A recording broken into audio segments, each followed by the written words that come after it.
तो कैवल्य जो शब्द है वो जैन शब्दावली का शब्द है। भगवान महावीर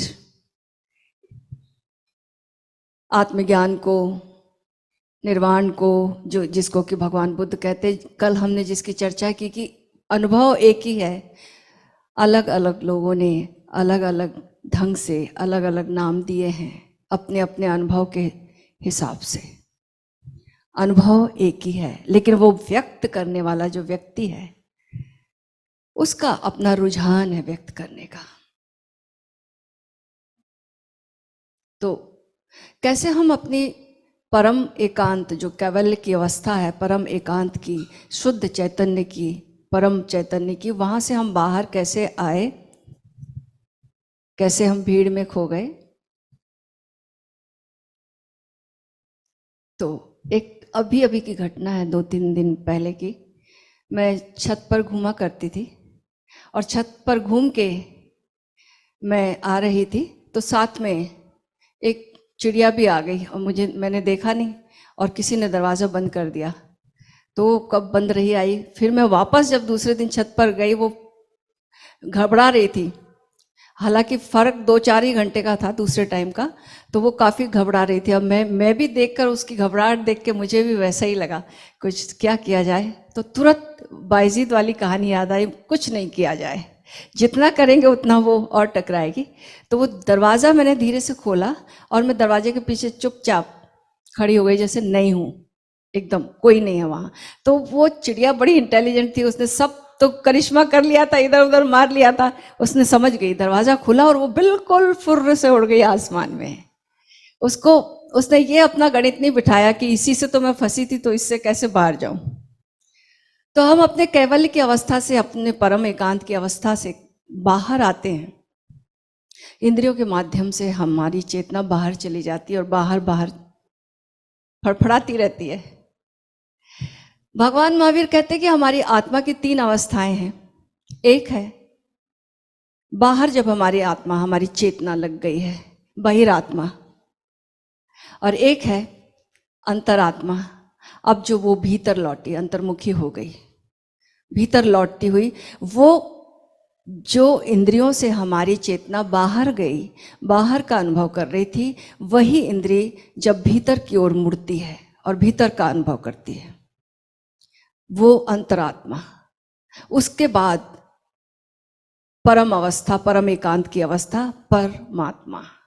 अब न बाहर न भीतर, उसके लिए सब कुछ एक हो गया। अब भीतर बाहर का भेद खत्म हो गया। तो ये 3 अवस्थाएं हैं।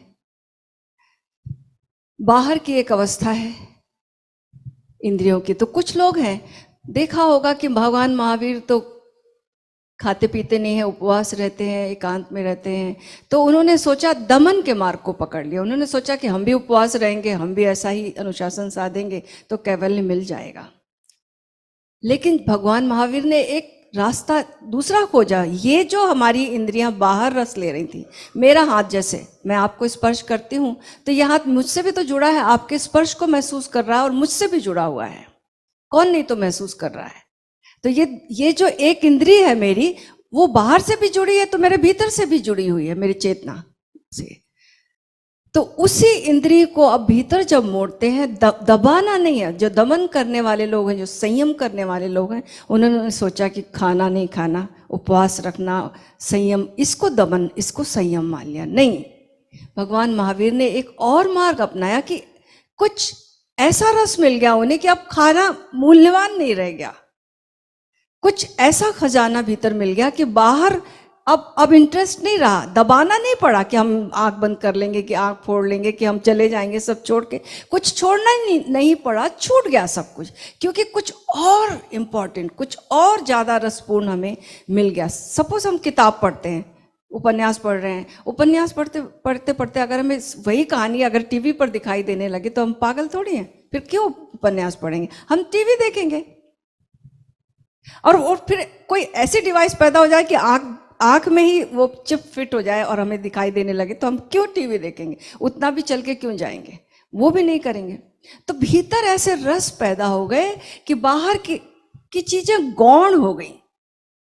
तो बाहर से भीतर आना अपने आप हो गया। भीतर जैसे बाहर खींच रहा था अभी इंद्री, हमको हमारी इंद्रियां बाहर खींचती हैं, किसी की स्वाद की है, किसी की दर्शन की है, देखने की, किसी की वाणी सुनने की है, साउंड की है, किसी के स्पर्श की है, किसी की सुगंध की है, तो वो बाहर बाहर खींचती रहती हैं। लेकिन वही चीज जब कई गुना होके भीतर अनुभव होने लगे, तभी तो ऋषियों ने कहा अन्नम ब्रह्मम।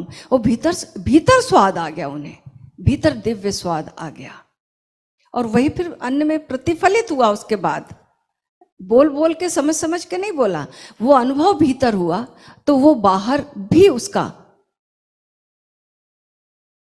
एक्सप्रेशन हुआ। तो जो इंद्रिय बाहर रस लेती है, उस रस को मारना नहीं है, उसी के रास्ते से अपने भीतर आ जाना है। भीतर वही रस अनंत गुना होकर सूक्ष्म रूप में मौजूद है। बाहर की रंग बिरंगी अवस्था जो खिलावट है, फूलों की है, तितलियों की है और रंगों की है, बहुत अच्छी है, बहुत प्यारी है। लेकिन जब भीतर रंग प्रकट होते हैं तो वो उसमें एक लिविंग क्वालिटी, एक जीवंतता आ जाती है। बाहर के कितने भी सुंदर रंग होंगे, थोड़ी जड़ता होगी उसमें, और जितनी जीवंतता दिखाई देती वो हमारी ही प्रतिफलित हो रही। उदास व्यक्ति को कोई जीवंतता बाहर नहीं दिखाई देगी, जितने जितने हम संवेदनशील होंगे। लेकिन जब भीतर के रंग प्रकट होते हैं, तब वो रंग में एक लिविंग क्वालिटी होती है, एक जीवंतता होती है। तो फिर बाहर के रंग भी फीके पड़ जाते हैं। जिस दर्शन की इंद्रिय से मैं बाहर रस ले रही थी, अब वो भीतर ही आनंद आने लगा, भीतर ही वो रंग बिखरने लगे। जिस स्पर्श का मैं ठंडी हवाओं का बाहर मजा ले रही थी, धूप की गर्मी के, सूरज की किरणों का स्पर्श बाहर मजा ले रही थी, अब वो भीतर वो वार्मथ मिलने लगी, भीतर वो शीतलता का अनुभव होने लगा, भीतर वो रोमांच होने लगा। जो लोग बाहर भांग धतूरा खा के खुमारी का मजा लेते हैं, नशे का मजा लेते हैं, जिसके लिए कि नानक जी ने गाया भी है संतों साधुओं के लिए, सो कॉल्ड साधुओं के लिए, बाबा मन मतवारो नाम रस पीजे। तो भीतर भीतर खुमारी पैदा हो गई। अब बाहर कि कोई नशा हमें आकर्षित नहीं करेगा, भीतर खुमारी है। जो छहों इंद्रियां जो बाहर रस दे रही थी, वही जब भीतर की ओर मुड़ती हैं, उनका भीतरी रूप खुलता है, अंतरात्मा। अब यहां दबाना नहीं है, कुछ दमन नहीं करना, रस ले रहे हैं, भोग रहे हैं हम। जैसे रामकृष्ण कहा करते थे ना कि जो संसारी है वो तो बेचारे त्यागी हैं, हम असली भोगी हैं। हमें जो आनंद आ रहा है भीतर का, इतना आनंद आ रहा है। और अब फिर बाहर भीतर का कोई भेद नहीं बचा। अब हम अंतरात्मा अपने भीतर अपने स्वरूप में प्रतिष्ठित हो गए। केवल कॉन्शियसनेस बची, केवल एक क्षमता बची, दर्शन की क्षमता बची, या जो भी श्रवण की क्षमता बची। बस ना सुनने वाला है ना श्रव्य है, केवल श्रवण की क्षमता बची हुई शुद्ध रूप में मौजूद है, अपने होने का मजा ले रही है, परम एकांत का, अपने स्वरूप का कह लो। ये केवल अवस्था है।